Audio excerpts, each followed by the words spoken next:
হে সূর্য, শীতের সূর্য, হে সূর্য, তুমি তো জানো আমাদের গরম কাপড়ের কতই অভাব।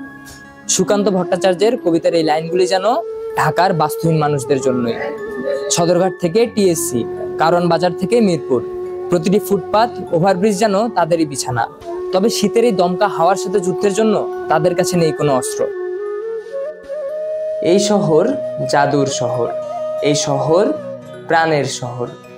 তবে গভীর রাতে এই জাদুর শহরে চোখ বোলালে দেখা যাবে ছিন্নমূল মানুষের অবর্ণনীয় কষ্ট।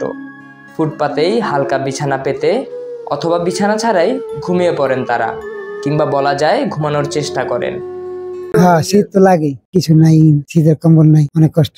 আমার তো শরীরে গায়ের জিনিস আছে, যাদের গরিব তাদের তো গায়ের জিনিস নাই, তো খাবারই জোটে না, তাহলে আর শীতের পোশাক কিভাবে ব্যবহার করবে বলেন?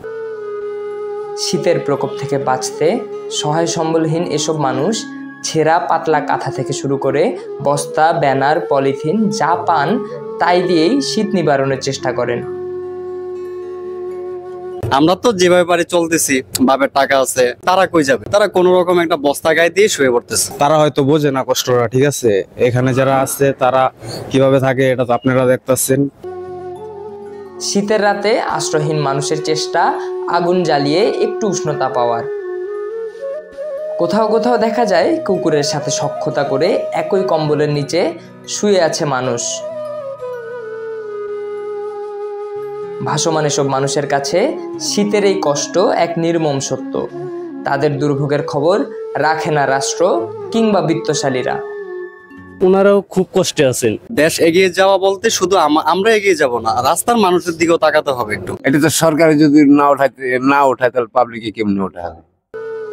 কখনো কখনো ব্যক্তি বা বিভিন্ন সংগঠনের উদ্যোগে শীতবস্ত্র বিতরণ করা হলেও তা যথেষ্ট নয়।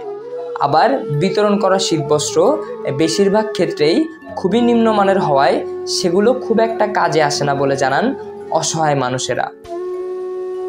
থেকে 10টা থেকে 5টা, 5টা থেকে 3টা, 3টা থেকে 1টা পায় কোন রকম।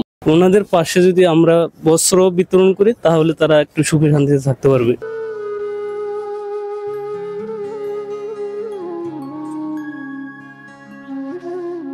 হাড় কাঁপানো শীতে সমাজের বিত্তবানদের প্রতি একটুখানি সাহায্যের আবেদন ছিন্নমূল এসব মানুষের। আমরা হাত বাড়িয়ে দিলেই তারা হয়তো দেখবে নতুন শীতের সূর্য।